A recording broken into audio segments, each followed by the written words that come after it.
up, fam? Welcome back to another YouTube video. Sorry for the 3-month hiatus. Kelsey and I have been all over the place this summer trying to find a home, trying to find our place to live, and we finally landed on Milwaukee, Wisconsin, so we're here.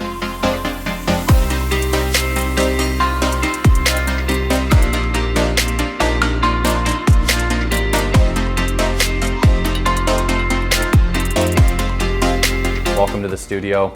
It's still a work in progress, so I'm sorry if the audio is off just a little bit or it's unbearable or a little bit echoey, but please bear with me because this episode is a good one.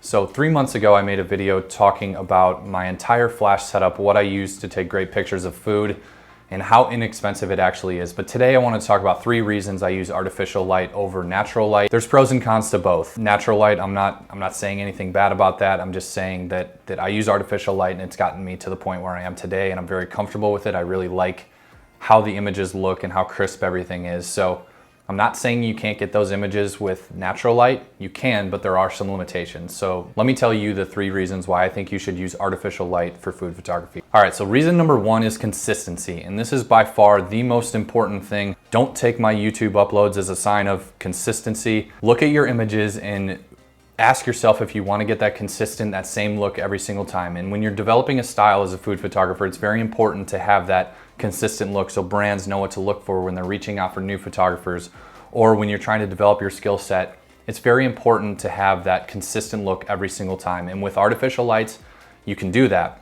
With natural light, on the other hand, you have times when the sun goes behind the clouds, or you have rainy days where the white balance is a little bit different than sunny days.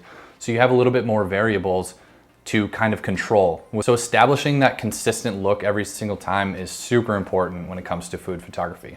Reason number 2 is portability, and it kind of piggybacks off of the consistent theme that I talked about at reason number 1. This setup, $131 flash setup, is super portable. It's a flash, it's an umbrella, it's a couple of stands, it's a diffuser, and then whatever you have for a tabletop surface to set your food on. It's really easy, it's really portable, it's lightweight, you can throw it all in a backpack and go.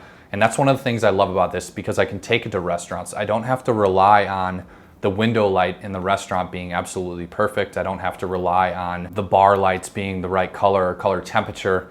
I just know going into a shoot that I'm gonna get that same consistent look that I've practiced in the studio in the restaurant or bar. So it's just kind of going off that consistent theme that you're used to, that you've been used to in the studio, that you know you're gonna get in restaurants or wherever else you might be shooting food. Reason number 3 is you don't need the sun, and this is probably my favorite. This is the thing that really got me into food photography, really got me practicing and developing my skills. When I worked a 9-to-5 job, especially in the winter time, I didn't have time to shoot before or after work. There was just no light. You went to work in the morning when it was dark, came home when it was dark, and there was no time to shoot. So I needed another alternative, and that was artificial light. So my $131 flash setup that I talked about in the last video works for cloudy days, works for sunny days, works for pitch black, works for rainy days. It's all gonna be the same, and that's going back to the consistent theme that I talked about in the first reason.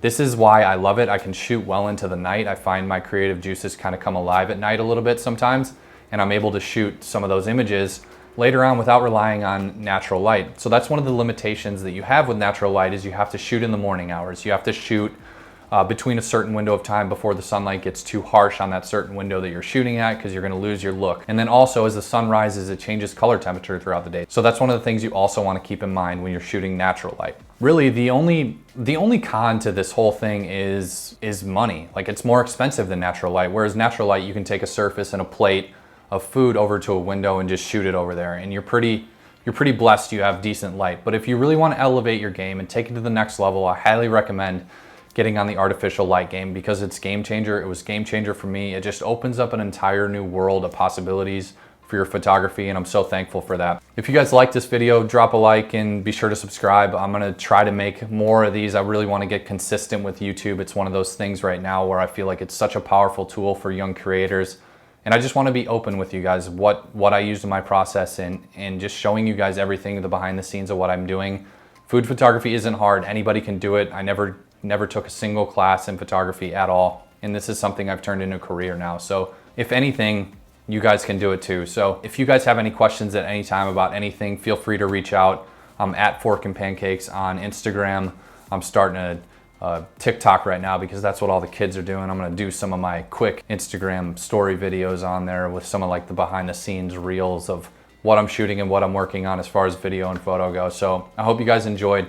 Make sure you like and subscribe if you really like this video, and I always appreciate that. Peace. Until next time, guys.